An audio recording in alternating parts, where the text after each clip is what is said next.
Okay, so in the airport right now, the Kris Roglieri sentencing was today, April 3rd, and it was a very compelling hearing. I went to Joanna Garcia's Ponzi scheme hearing last year, and this was a little bit different. And Kris Roglieri was looking at 8 to 10 years from the prosecution's recommendation. The defense, of course, wanted 4 to 6, or wanted less time, which was about 4 to 6 years. So, if you don't know, Kris Roglieri was, among many things, a commercial lender. He owned Prime Commercial Lending and Prime Capital Ventures, which is a later entity. He started it later, but he also had a business loan brokerage training academy called Commercial Capital Training Group. He owned the NACLB, which is the National Association of Commercial Loan Brokers, which had big conventions in Las Vegas. Also a couple other businesses called, one was the Finance Marketing Group. Another, he had a podcast and a media, a YouTube channel, all that. He also had a couple of brands that were undercover, unless you knew him, I guess, which were the FUPME, which means fuck you, pay me, and a Instagram handle that was called Team Loan Sharks. So, in writing about this case and covering this case for 2 years now, these have all come to light. Where, I met Kris a couple of times at the NACLB. My company did a little bit of business with him when I first started Funder Intel. And so this is a huge shock to everyone. When in February of 2024, his house was raided by the FBI. So since then, a number of things have come from the investigation. He had 2 co-conspirators. One was a woman by the name of Kimberly Humphrey. The legal name is Kimberly Owen, so she prefers to go by that as of now from the legal perspective. And then her brother, Chris Snyder, was also a co-conspirator that pled guilty. So they are waiting sentencing on April 16th and 17th. So today, in federal court, after going through everything, and I'm going to work up to it, as you probably know by now, he got 8 years in prison, so 97 months. The judge was recommending him to, the defense again wanted 46 years, the prosecution roughly 8 to 10 years, and the judge ended up on the 8 years, right, out of the 10 max. And I was kind of thinking along the ways, and I'll go into some of what she said, that she was going to end up on the high end. So first of all, this was in Albany federal court. So I get here after a long week at FinTech meetup, flew in last night, go right to the courthouse, and, walking in the elevator, I end up being with, Kris Roglieri's girlfriend and his supporters. So that was already interesting in the first place. And then when the court hearing, starts, there was a decent sized audience. I would say probably 30 to 40 people, including other supporters of Kris. There was no victims in the courtroom, and I did not see any, in the court records. There are victim impact statements, but they were read by Judge D'Agostino, later in the, sentencing. So a really huge courtroom, talking, 30-foot tall ceilings, nicely done. And you could just feel in the atmosphere once Kris walked in. He's of course in prison gear with his legs shackled, no handcuffs on him. And he sees his girlfriend, he sees his family, he sits down, and then the procedure, starts. They go through some motions. There was motions from the defense, on kind of reducing, basically ending up trying to reduce the sentence. I'm not an attorney, so there's a lot of legal jargon in there, but basically trying to reduce the sentence from the defense side is what they do. Prosecution wanted a certain amount, 8 to 10 years, 97 to 121 months, and that's what they were aiming for, and they would rebut anything that the defense, would, put as an argument, and that's leading up to today in court records.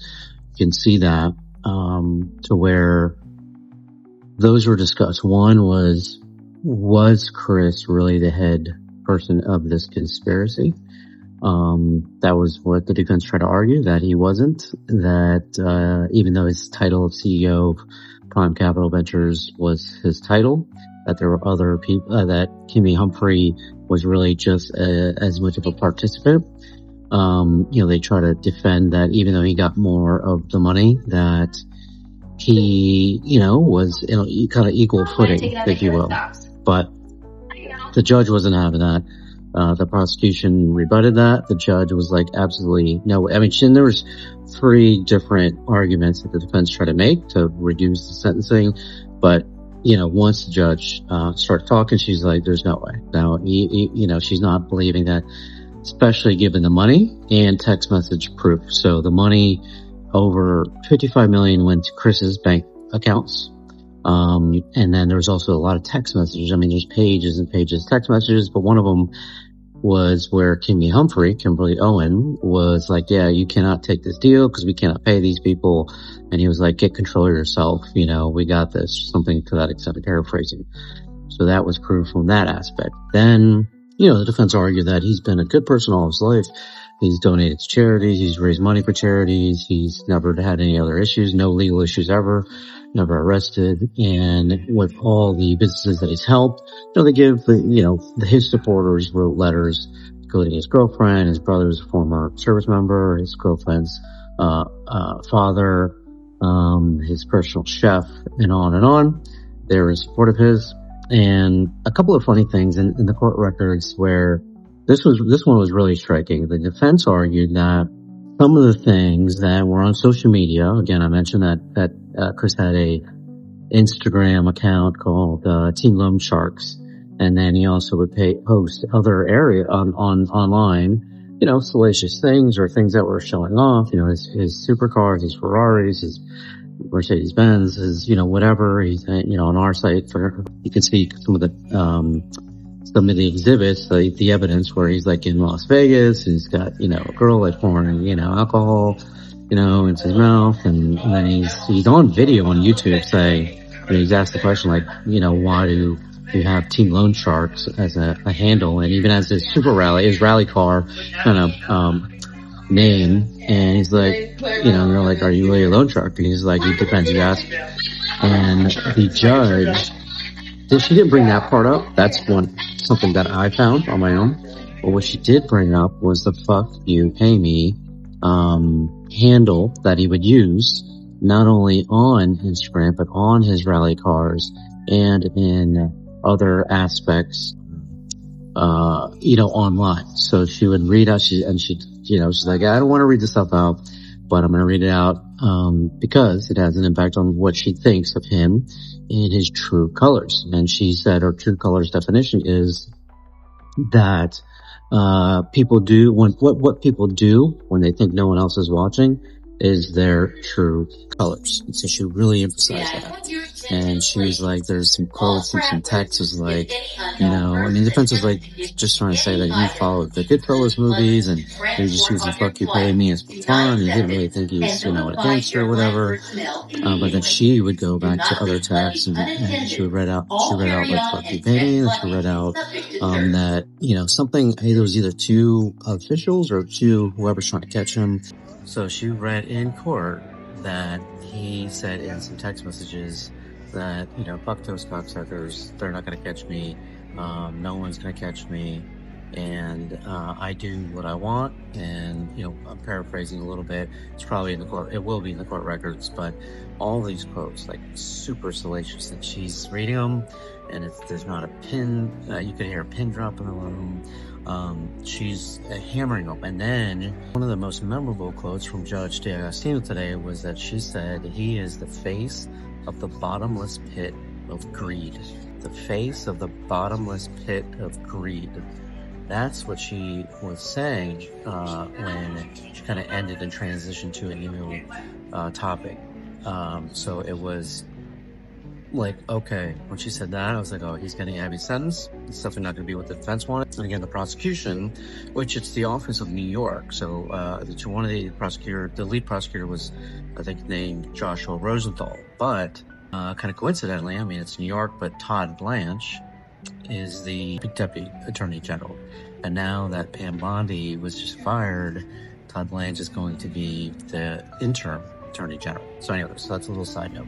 But he was not in court today. Todd Blanchard was not in court today. And there was one thing in the evidence that the defense submitted that all these things that Kris has done, and some of these kind of bravado that he would show online, was more like LeBron James when he did the decision. They put this in court records, like the defense attorney put this in court records, that he was like LeBron James in the decision, where LeBron James got a lot of backlash for that, but he also donated to charity that money that he was raised for that 2010 announcement that he was taking his talents to South Beach, that he donated money to charity. So the defense team was trying to make that case that he was that type of person. The prosecution responded that he's not like LeBron James. The prosecution was like, no, he's no LeBron. It was kind of laughable. The defense brought up some things that were super interesting too, as in that one part of trying to reduce or minimize the sentence was that he has not only a good behavior, but that length of sentence, the defense was saying was that it wouldn't deter anything. So that if you gave him 4 years or 10 years, that the sentence, she was trying to reference a study that would say that, the 11 amount of time doesn't deter people from committing crime again. And I'm like, well, then why, even if that was a part of, sentencing, that obviously is part of punishment. The more time you do, it is going to deter to some extent. The judge was not buying that, and she said that, even though, we don't know how much it weighed into her decision ultimately. Almost 2 hours later, actually probably an hour and a half later, she started on her now basically lying. So she went into address everything. She's read every document submitted by the court, and she's covered the bankruptcy hearing for him, and for selling and getting every asset possible to pay all of the victims. So from his Ferraris, Benz, Rolex watches, Richard Milley, she named them. She had like 6 Rolexes and so forth. One of the Richard Milley watches was $2.25 million. That's listed on her website. She didn't say that, but I said that. And all these things about how she thought this is the life he lived, that he started this Prime Capital Ventures for the purpose of fraud. Now, I think she missed some things, but as far as she said that she wasn't sure if he was a good businessman, but she was only talking about Prime Capital Ventures and maybe Prime Commercial Lending. She didn't get into Commercial Capital Trading Group and NACLB. So kind of, for me to know these two companies, and that the fact that she didn't mention them, and the fact that on his tax returns in 2021, he was making about $1.5 million. So he went from $1.5 million to I think a 2.5, depending on which year, and that she didn't really bring that up, and that's what I think she kind of missed. That he was successful, but she went all the way back to 2014, where he had a tax lien or judgment. Later again, I think in 2017, and then we do know that at the NACLB in Vegas, that the venues that he had that he held it at weren't getting paid. I think it was before he was arrested, so there were some back pay that whatever the venue was on Las Vegas, Caesars Palace maybe, or at least Caesars Entertainment, MGM, or whatever. He owed them money. So she did go into like, all right, I'm not even sure you're a real good businessman, because, a lot of what I see is, tax liens and judgments and all that good stuff. So she proceeded on to really scold him in ways that you really felt coming, but that severe sentence was coming. But then she, went into the letters of support for him. And ultimately, even a couple of comments she made in regards to his arguments were that, that made it look like the defense wanted to speak again. And then Kris whispered to the defense, and they were talking like he was going to make another, the defense attorney was going to make another statement, and he was a public defender, so, but he did not. He eventually, I guess he couldn't interrupt the judge, so the judge kept on going. And then she ultimately said that, 97 months is what he's going to get. 3 years supervised release, the $55 million judgment, all the cars, the house, the jewelry, everything's been sold or confiscated and will be sold if it hasn't already. And that, he was basically, head honcho. And Kimmy Humphrey, also known as Kimberly Owen, I think that was her maiden name. And her brother Chris Snyder will be sentenced on the 16th and 17th. She didn't reference them as far as their sentencing or anything like that. I'm not sure if she is the judge of the case. I'll have to look that up. I believe so. And so it is really a big fraud. She went through examples of cases of similar in nature as far as white collar crime, fraud, dollar amounts, and they ranged from 6-7 years all the way up to 12-15 years. So she landed in what was recommended by the prosecution on the low end. So I think he actually, maybe some of the things were right, because it felt like she was going to go more to the 10 years, but she didn't end up going that way. And that now that he has that, he's served about 2 years. So getting 8 years, you already served 2. Like I assume, again, not a legal expert, that you're gonna get the time served. So that's 6. And if he's good behavior, it's about 80%. So he's looking at, 4.5 to 5 years, as long as he doesn't have any other blowups. I mean, she did reference that he made a threat to the FBI agent that was the reason that he was denied bail, but that was hearsay. But she labeled it as reasonable to be believed that he would say something like that because of the other texts and emails and quotes that she attributed to him that were put into evidence. So all in all, an incredible ending to Kris Roglieri, however you pronounce it. She pronounced it both ways in court today. So I don't feel bad. She said Roglieri and Roglieri. And now he does have the right to appeal, if I caught that correctly. If it was anything over 70 months, he has the right to appeal to where it has to be done fairly soon. And then there's only one judgment that has to be agreed upon between the defense and prosecution, which was a major one for a company called Murphy's something, where there's a discrepancy of Roglieri would say that he would owe them $5 million, but the company wants about $9 million. So it is a difference of $4 million.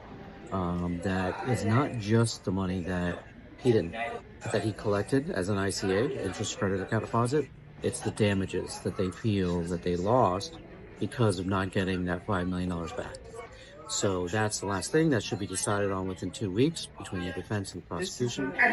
He will have that $55 million judgment for as long as when he gets out and has to pay it. The judge said that most of that is unaccounted for. Most of the money will never be found. And he tried to say that, again, one of the big through lines here is that he still was trying to blame Barone Capital and Rain Capital, because even in his letter to the court in the previous week or so, he said all the right things. Apology, I'm sorry, I made mistakes, that I admit the guilt, but he still blamed them. And I don't think in court today I heard a clear enough timeline of things to where I said this a year and a half ago when I got more of the evidence of the 10 or so lines of credit that he was supposed to fulfill, and that the timeline didn't match up to where if you were not going to get the money from Barone, and I didn't even know about this Rain Capital. So when you're not fulfilling the line of credit, you get sued by that company within 30 days because you're supposed to get that money to them in 30 days. You can't keep on continuing to try to fund and close deals and not pay them, and it kept the same pattern. Eventually, he did pay a couple people back for the money, $2 or $20 million deposit that he got, and then he would, just pay people back a little, here and there. But I can go back in the timeline, but it was clear to me from all the evidence from the initial indictment that he started it, and this is what the judge ended up saying. She believed that he started this with the intent of fraud, and whether Kimmy Humphrey and Chris Snyder were in on it from the very beginning, it would be the case that they, had no plan, and Kimmy Humphrey even tried to stop them from funding deals or accepting ICAs, and that it was a total Ponzi scheme, and with no real plan to pay them any money for the lines of credit. And so from that, I think the judge and the prosecution could have made it a little bit more clear, like, you're lying, you're full of shit, because Kris was still, even in court today, that he was like, oh, well, I was duped, I was, a fraud, even myself, I was a victim of the fraud from Barone Capital. And the judge said that there is no indictment for Barone Capital or Brain Capital. There is no existing indictment, and that's all she has to go on right now. Not that there wouldn't be an indictment later on for either of those two companies or any of the individuals associated. So that's to be continued. That is to be seen whether or not there will be anyone indicted on that. It doesn't sound like it. It sounds like they, Kris is sorry, as he says he is, as much as he admits the guilt, he's making restitution. And some of the companies that he, is doubling up on whatever he owed them. So I guess that looks good in the court's eyes, but it wasn't like 5 to 10 million. It was like 250,000 or 500,000 to, whatever, 500 or a million, or not even. There was one that was like 35K. He's paying them back 70K, like try to make it look great. Who knows if they ever see that money? He has no money to his name. He has the public defender. Everything has been sold. So, all in all, it's kind of one of those things where it's all right, just getting a harsh sentence. If you think about just whatever, in general, someone commits a crime. But all that money is gone. The victim's statements from the letters were bankruptcy or loss of business, loss of location, stress and mental anguish, and all these things. You get 8 years or 2 years time served. Whereas if you look at Joanna Garcia's case, Ponzi can reach closer to 190 million of money that was from investors, and the judge gave her 20 years. And you can look that up. That's the MJ Capital case on Thunder Intel, that she got 20 years from a Miami judge that was super hard. And that had a lot to do with, I think he had a similar background to her.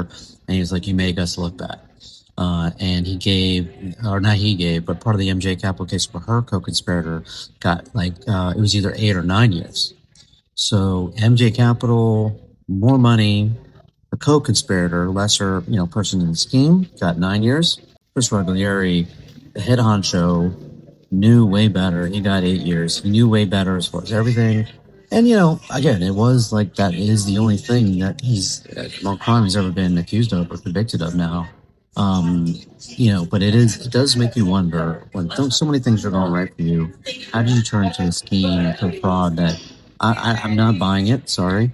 You cannot convince me that after the first deal that you got sued on and the money wasn't there, that you're going to continue fund deals and you blame it on Barone. Like, no, the judge didn't buy it either. So the timeline doesn't add up, and it's ridiculous to try to blame him. And he still got 8 years, but he was such a mega, well-known name in commercial finance, commercial lending space, with a huge convention, with the lending company, with the brokerage, with a broker training academy, with a YouTube channel, with an Instagram channel, with all these road routes, and giving to charity, all that stuff, making $1.5 million to $2.5 million on his tax returns, and still decided to go this route, make continuous mistakes, not just one, and be, a person a little bit behind scenes. That is the bravado, the braggadocious, the, really truth telling of how the judge put it, the true colors. And then, the stuff that was in public, the team loan sharks, the fuck you pay me, the F you pay me, the brand, and the video where he, admits that he is a loan shark, depending on who's asking. So that is the story of Kris Roglieri, his rise and fall. He'll get out and at some point, and I don't wish any ill will. The judge said that in court. I don't think anyone really does. He made a series of bad mistakes that he's paying for dearly. His kids, his missing time away from everyone. So, what's the price of pay?